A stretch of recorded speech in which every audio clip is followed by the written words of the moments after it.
Exactly. This is what we want. Okay, food and mood, specifically food and depression, which is not always very nice to talk about, but it's a real problem with which a lot of us struggle with, frankly, to be honest. And the typical solution is you go to your doctor, you say, I'm depressed. Your doctor says, no problem, we have a solution for you. Here's your pill. You take the pill, and Allah, off you go.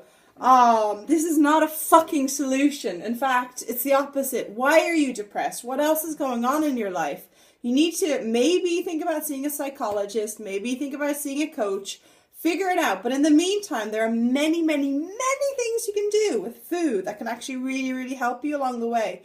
Um, Rather than binge and binge and binge on sugar and self-medicate on alcohol, which is also an option if you want to stay feeling shit for 5 years, 10 years, 20 years. For the rest of us who don't and who struggle a little bit with mood, going a little bit up and down, that sucks. Frankly, that sucks. There are a lot of solutions, and so let's break it down into a couple of simple things. If you are vegetarian or if you are vegan, especially, be aware that there are more things that you need to do, and maybe if you are vegan and your mood is suffering, it may be time, maybe it's highly likely time that you think about adding some fish into your diet, or maybe some organ meats. They're a little bit disgusting depending on how you cook them. I cook them especially well, but organ meats and shellfish are two of the best, the most nutrient dense foods on the planet. So if you are suffering with mood problems and you are vegan and you are a little bit more open, those are two good to go options. Okay, for the rest of us, omega-3 fatty fish. What is that? That looks like salmon, that looks like sardines, that looks like mackerel, that looks like herring, or if you're Spanish, caballa, barat, salmon, sardinas. Everything like this. This is really going to help your brain. It's really going to help regulate your mood. Also shellfish, things like mussels, things like clams, things like oysters are really, really, really good to elevate your mood. From there, again, the vegans are going to hate me. And also the vegetarians. Fuck it, why not? Red meat is really important for your brain. It has dopamine, which is bam, bam, bam, bam, bit of a motivation driver, just to bastardize the explanation a little bit, but no problem. The important thing is, at least once a week, get your red meat in once a week. If you don't really like it, ground meat is amazing. It's extremely tasty. Maybe 3 ounces, which is about the size of the palm of your hand. That's not that much to force down your throat. And get ecological, get organic. It's not that expensive. Maybe €250 for a nice cut of 3 ounce meat. That's not that much. Eggs are amazing. They're fucking foods from the gods. A true story. A few years ago when I was an undergrad, I went on the pill for a few months for various reasons, and I fucking went nuts. I would get home and I would just go straight to the toilet from class in the bathroom, lock myself in the bathroom, and just start crying and crying and crying. And I had no idea what was going on. My life was fine apart from that. And I talked to my mom, and my mom was like, you need to eat eggs. Eat your eggs. I thought my mom's fucking crazy. But actually, there is truth. Thank you, Mom. We all think they're wrong in the moment, and then years later we're like, oh, by the way, you were right. Eggs are really, really good for your brain, among many other things. If you're suffering from mood problems, again, eggs are your go-to. So we have omega-3 fatty fish. We have shellfish, which are also very tasty. We have organ meats, if you're open to that. We have red meat. We have eggs. We have chicken as well, is also nice. Make sure not to always eat the leaner meats. You want the good fats. And actually the dark meat has a lot of really good fats that are good for you. So don't be so scared of the leg or the thigh. It's good shit, especially in the motherfucking oven.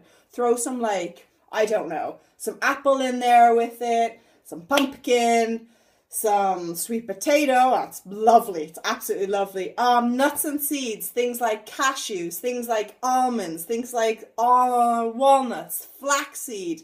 It's very good. Also, avocado is an amazing brain food. It's also amazing skin food, and it's good for the fucking soul. But this also has magnesium, which is going to help relax you, which is going to help stabilize you as well. A good probiotic. What the fuck is that? It's for your gut. We have little guys called bacteria in our gut. And basically, it's a long story short, but they run the show. If they're not happy, we're not happy. And we want to keep those little guys happy. How can we do this? We can take a probiotic. Depends on you. I've tried taking them and maybe the strain was bad, but it didn't really sit so well. So what personally I prefer to do is eat the probiotic foods. For example, artichokes are amazing. Things like leeks are amazing. Onions, depending and in moderation. But just all vegetable in general are natural probiotics and they will do you a world of good. Kefir, if you like it. It tastes a little bit weird at first. Give it some time. You can get it from goat's milk. It's a little bit tastier, but it's really, really, really good for your stomach. I've only ever had one person say they got a little bit ill from it, but she also said she's very, very weird. The rest of us, it's fine. Curcumin, the supplement, also the spice, but the supplement is very good. It's highly anti-inflammatory. There's a strain that you can get. I know Thorne supplements sell them, and it's called Curcumin Moriva. It's really actually good for fighting inflammation overall in the system, but also really good for your joints.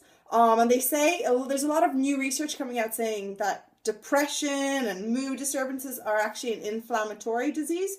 So why not cover your bases and fuck it, get the curcumin. Last thing, this is really, really, really important. No, last two things. Get out in the fucking sun. We live in the Mediterranean, for those of us here, but no one is seeing the sun, and everyone's like slathering on all the sunscreen. Okay, 20 minutes of unprotected sun during the day. 20 minutes, unprotected. Why? You need the vitamin D. So you need the vitamin D to get into your body, and if you have all this sunscreen on, the vitamin D is not getting into your body. It's like, fuck you, I'm not coming in. 20 minutes, and then after that, yeah, feel free to cover up, put on your sunscreen. It also boosts your mood, just being out in the sunshine in general. Exercise. I shit you not. If I wake up and I'm feeling blah, one thing, get up, move, do something, jump rope, go for a run, go for a walk, lift some weights, just get moving. I guarantee your mood will improve off of that. So we have food, we have fish, we have shellfish, we have organ meats, we have red meat, we have chicken, we have eggs, we have probiotics, we have nuts and seeds, we have kefir, we have sunlight, we have curcumin, Moriva, Thorne supplements, thank you very much. And we have sunlight and exercise. Those are the best things you can do if you're suffering with mood problems, and also minimize your amount of sugar, because that will also help you not do this, which is really, really bad. You get really angry and probably you end up friendless. So, why, back to the start, be like this when we can be like this? Fuck!